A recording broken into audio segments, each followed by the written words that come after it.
Hi, my name is Kira Henderson and I will be making sauerkraut for my FS 417 fermentation project. I'm going to start off by sanitizing my workstation.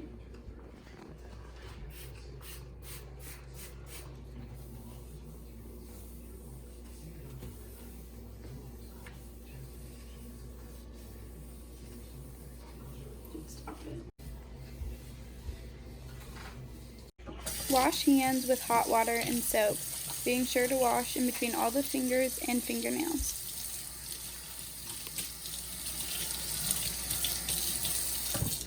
For this project, I'm going to be using a fermentation box, so I have to wash it really well to get rid of the bacteria that will affect the fermentation process. I am using very hot water and my hand to scrub out the inside of the box.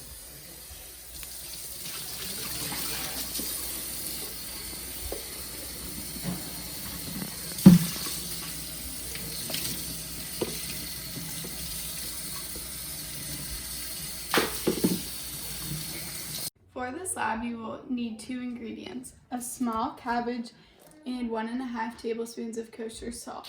You will need a sanitized cutting board, knife, mixing bowl, and the fermentation container.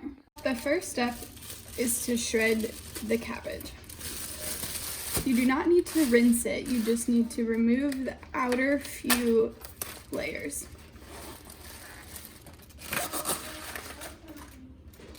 Just like that. And you can throw away the rest of this.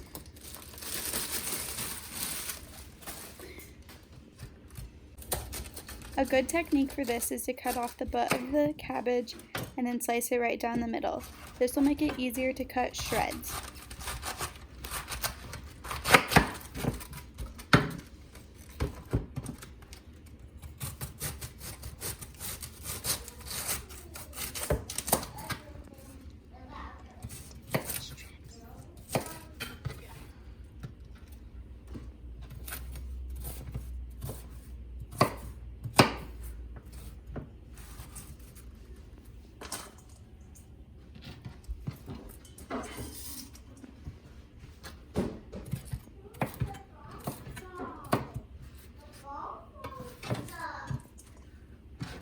Keep doing that until the whole cabbage is cut up.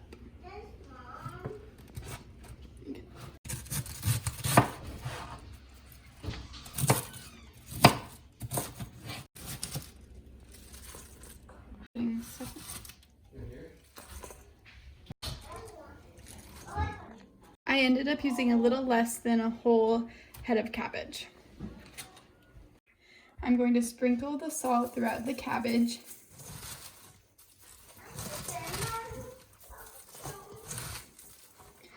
And start massaging it. We'll do this for about 2 minutes at a time and stop and let it rest for another minute, and then keep massaging until a brine forms.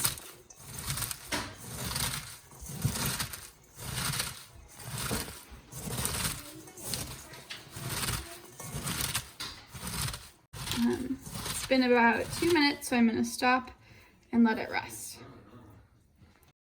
After letting the mixture sit for 1 minute, begin massaging again. Repeat the 2 minute on, 1 minute off increments until a brine begins to form. It will take around 5 or 6 rounds of massaging for a brine to begin to form. It has been about a minute, so I'm going to start massaging again.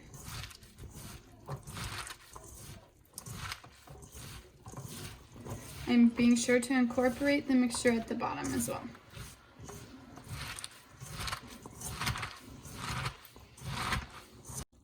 As you can see, liquid is starting to form. Continue massaging the mixture.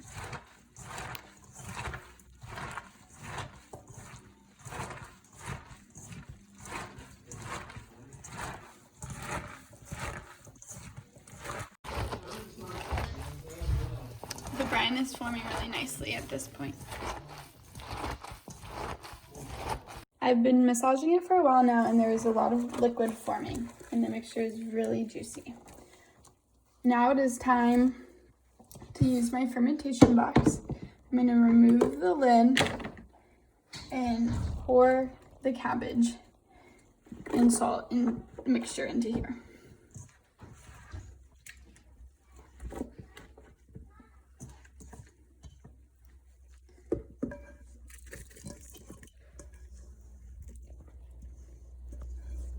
Making sure to get as much of the brine as I can out of the mixing bowl.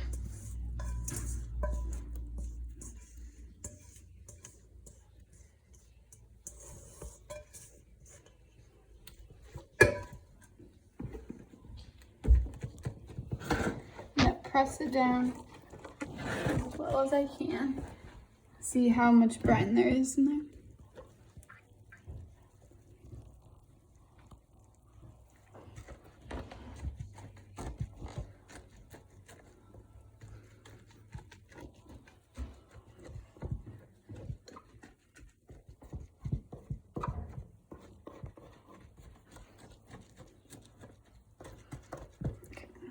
I'm going to use the vacuum seal lid to push all of the air out of the container and press it as far as I can without the brine coming out of the hole.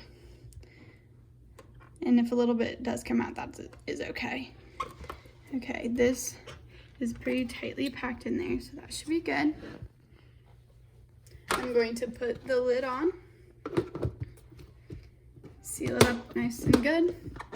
I'm going to store this in a room temperature area for the next 2 to 3 weeks, but I will check in on it again in 2 days to see how the fermentation process is going. It has now been 2 days since we originally made the sauerkraut. We are going to check the fermentation process and make sure that the sauerkraut is covered in brine. I'm going to open up the lid and take a look inside. And as you can see, there's a little bit of dryness at the top, so I'm just going to push down the lid until it bubbles up again, and then put the lid back on and seal it. I recommend doing it outside because the lactobacillus gets kind of stinky, so if you do it outside, then you won't stink up your house. It has been about 3 weeks since I originally made the sauerkraut. Every 2 days, I checked on the sauerkraut and pushed the vacuum lid down farther to ensure that the brine was still covering the cabbage. At this point, the mixture has a distinct sauerkraut smell and flavor. As you can see, it has softened quite a bit and is ready to be used. Sauerkraut is commonly used as a topping for bratwurst and sausages. Today we will be using black pepper sausage and a sourdough bun, as well as stone ground mustard to pair well with the sauerkraut we made. When preparing sausages, it is important to ensure that they reach 160 degrees Fahrenheit before being taken off the grill.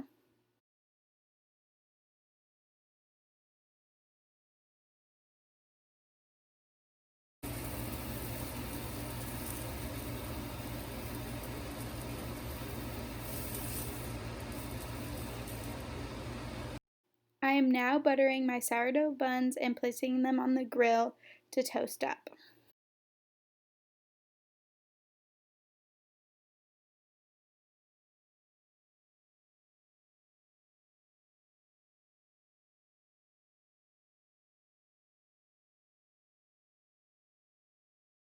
Now that my sausages are cooked and my buns are toasted, I'm going to place a sausage on top of my bun, add some mustard, and place the sauerkraut on it.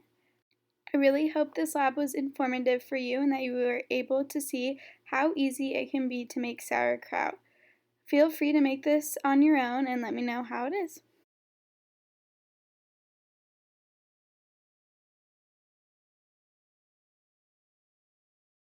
In review, sauerkraut fermentation is a very simple process.